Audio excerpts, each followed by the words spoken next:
again for this question. Do you have good advice for small streamers?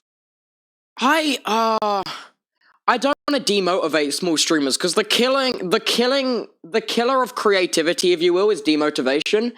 But the sad reality is with a lot of small streamers is that Twitch is incredibly punishing and not rewarding to new creators, okay? But I'm a strong believer that if you make genuinely good content, if you see something someone else is doing and you're like, I could do that, but better, fucking do it. It doesn't matter if you're copying it, because if at the end of the day, if you're copying what they're doing and you can do it that much better, you're then the original, okay? And then you might not get success straight away, but as long as you're making content better than everyone else, you just have to wait for your luck to strike, and then it's about seizing the luck and the opportunity when you get lucky, because Twitch is a massive game of luck. And I've said this so many times, and how incredibly privileged and insanely lucky I feel to be in this position, because it's a massive game of luck. And don't let yourself be demotivated for doing badly, because at the end of the day, it probably isn't your fault if you're making good content. Because it is just a game of luck, and it can be punishing, and Twitch also rewards pigeonholing, which is where you go into one niche and you stay there forever. But you just gotta... Don't give up! Don't give up! Your luck will strike. It might take 1 year, it might take 1 month, it might take 10 years, okay, realistically? But just... when you get that luck, seize that opportunity and don't let it go, because less than 0.001% of people on this platform get that luck, okay? And if you're lucky enough to have it strike on you, seize the opportunity and don't let anyone get in the way. And don't get demotivated. That is my advice to small streamers. But my more down-to-earth and genuine advice is, if you don't have a backup plan and you're hoping to do this for a job and do this for the rest of your life, you need a backup plan. Go to school, get qualifications, and get a normal job. Don't ride on Twitch. That's a more reality-based thing. Admittedly, I'm so stupid hypocritical here. I was in school, but I wasn't doing too hot in school. I was doing all right. Like, don't get me wrong. Because of COVID, I was very, very fortunate that I got teacher assessment because I didn't revise for any tests or do any homework ever. So I passed on a fucking fluke, and I'm forever grateful for that. Luckily, this whole streaming thing's working out so far, though. Right, guys? Yeah. No, but overall... demotivation is the killer of creativity. Stay creative. Focus on Twitch when you're starting as a hobby and something you genuinely love to do, because if you're enjoying it, the numbers won't matter to you. If you're doing it for the numbers, you're going to be miserable. You're going to be demotivated. You're not going to make content you're going to enjoy making, and viewers are going to be able to tell if you're not enjoying it. Like, I'm sure you guys were able to tell when I was streaming Dsmp for a day every month and I was getting a little bit dead inside. Like, I mean...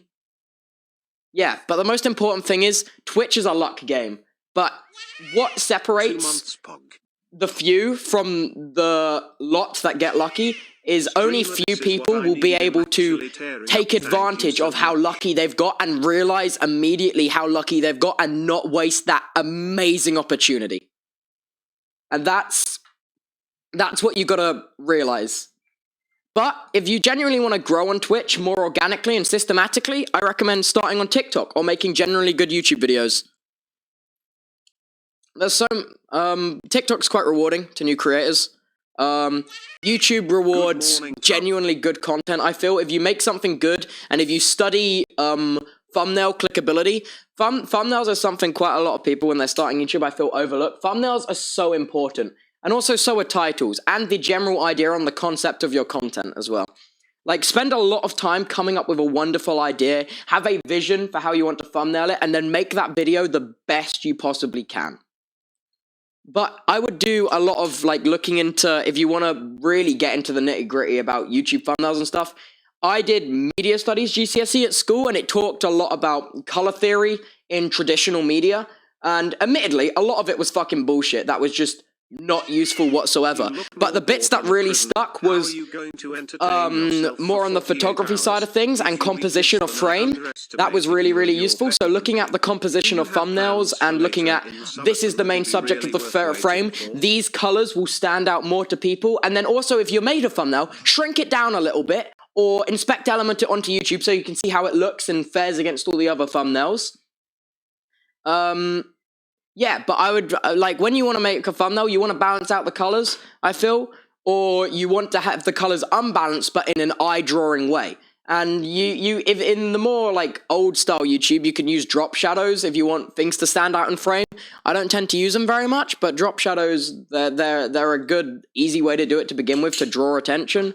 So yeah, just, that's a bit of thumbnail advice for YouTube. TikTok, I don't understand how the fuck it works. I'll level with you, it's not really my domain. I do long-form content, like streaming. We've been live for 17 hours. So, yeah, artists do the same with competition. I know.